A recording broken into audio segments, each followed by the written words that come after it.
আসসালামু আলাইকুম, স্বাগতম জানাই তানভীর একাডেমিতে। আজকের এই ভিডিওটিতে আমরা কম্পিউটারের 5টি টিপস অ্যান্ড ট্রিক শিখব, যেগুলো আশা করি আপনার অনেক উপকারে আসবে। তো বেশি কথা না বলে আমরা সরাসরি আমাদের টপিকে চলে যাই।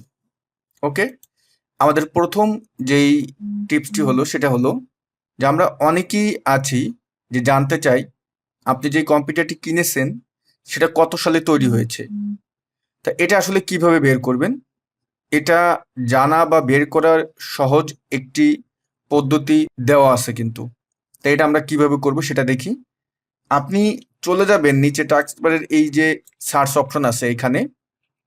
এখানে গিয়ে প্রথমে লিখবেন RUN, রান লিখলেই আমাদের এখানে এই যে রান অ্যাপটি দেখাবে। তা আমরা এখানে রানের এখানে ক্লিক করলেই আমাদের সামনে রানের যেই ডায়লগ বক্সটি সেটা চলে আসবে।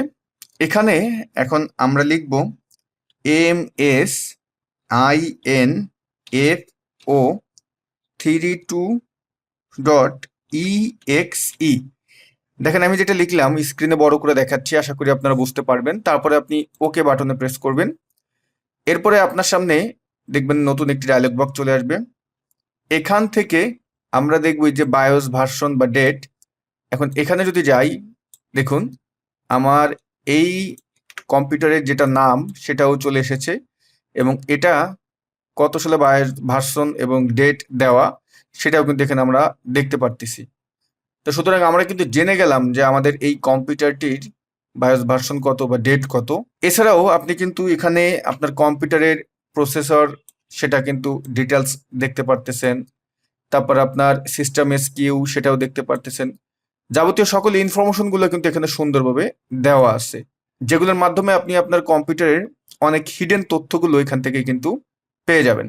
দ্বিতীয় টিপসটি হলো, আমরা যদি কোনো ব্রাউজারে কোনো কিছু ব্রাউজ করি, তা আমি এই মুহূর্তে গুগল ক্রোম ব্রাউজারটি ওপেন করলাম। এখন এখানে আমার ইউটিউব ওপেন করা আছে, তারপর আমার ফাইবার অ্যাকাউন্ট ওপেন করা আছে।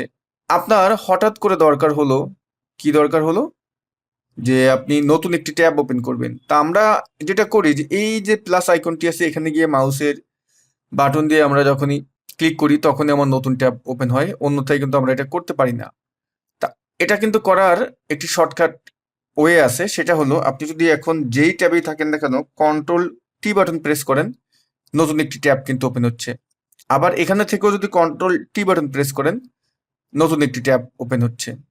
আমরা এখন দেখব যে আপনি এই মুহূর্তে গুগল ক্রোম ব্রাউজার ওপেন করে আছেন। এখন আপনি চাচ্ছেন যে যেই ট্যাবগুলো আছে বা এই গুগল ক্রোম ব্রাউজারটা আপনি সম্পূর্ণ ক্লোজ করে দিবেন। তো এটার একটা শর্টকাট আছে। শর্টকাটটি হলো, আমরা যদি কিবোর্ডের ওয়াল্টার এবং ফাংশন কির F4 বাটন প্রেস করি, দেখবেন না আমার ব্রাউজারটা ক্লোজ হয়ে গেছে। শুধু গুগল ক্রোম না, আমি যদি এখন মজিলা ওপেন করি, মজিলা ফায়ারফক্স ওপেন করি, এখানে দেখেন আমার দুটি ট্যাব ওপেন আছে। এই মুহূর্তে যদি আপনি অল্টার F4 বাটন প্রেস করেন, ঠিক একই কাজ কিন্তু করলো। এখন দেখবো 4 নম্বর টিপসটি। 4 নম্বর টিপসটি হলো যে কাজের সুবিধার্থে অনেক সময় দেখা যায় আপনার এক্সেল প্রোগ্রামটা ওপেন করা আছে, আমি এক্সেলটা ওপেন করতেছি। মাইক্রোসফট ওয়ার্ড প্রোগ্রাম ওপেন করা থাকতে পারে, আমি মাইক্রোসফট ওয়ার্ড করতেছি। পাওয়ার পয়েন্ট থাকতে পারে, আপনি সবগুলো ওপেন করলেন। তা আমি এখন চাচ্ছি যে এই এক্সেলটাকে আমি এখানে যে মিনিমাইজ বা ম্যাক্সিমাইজ যে অপশনটি আছে এখানে না গিয়ে আমরা এটাকে ওরকম করব। তাহলে জাস্ট এই উপরে গিয়ে একটা ঝাঁকানি দেন, দেখবেন আপনারা এমন হয়ে যাবে। এবং এখানে আরও একটা অপশন দেখতে পারবেন যে আমি যদি এখন আমার সবগুলো ওপেন করা থাকে, প্রত্যেকটা ট্যাব কিন্তু আমার ওপেন করা আছে, মানে প্রত্যেকটা প্রোগ্রাম। আপনি যদি চাচ্ছেন এগুলোকে পুরোই আপনি মিনিমাইজ করে রাখবেন নিচে একেবারে, সেক্ষেত্রে আপনি উপরে যে কোনো একটাতে গিয়ে ধরেন নিচের বাকি যেগুলো আছে সব মিনিমাইজ হয়ে যাবে। জাস্ট এখানে ধরে কি করবেন, আপনি এভাবে ঝাঁকানি দিবেন, দেখবেন আমার পিছনে যেগুলো ছিল সেগুলো কিন্তু নেই। শুধুমাত্র এক্সেল অর্থাৎ যেটা আছে সেটাই কিন্তু ওপেন করা আছে, পিছনের গুলো কিন্তু আমার সব কি হয়ে গেল, মিনিমাইজ হয়ে গেল। এখন আমরা যে ব্যবহারটি দেখব, অনেক সময় দেখা যায় যে আপনার কলিগ বা বাসার কেউ আপনার ডেস্কটপটি ব্যবহার করতে চাচ্ছে। এখন আপনার এই ডেস্কটপে বর্তমান যে ডেস্কটপটা আছে এখানে আপনার জরুরি অনেক কিছুই থাকতে পারে। তা আপনি চাচ্ছেন যাকেই আপনার পিসিটি বা ডেস্কটপটি তার হাতে দিবেন না কেন, তাকে নতুন একটা ডেস্কটপ আপনি ওপেন করে দিবেন। তো এটা আসলে আমরা কিভাবে ওপেন করতে পারি?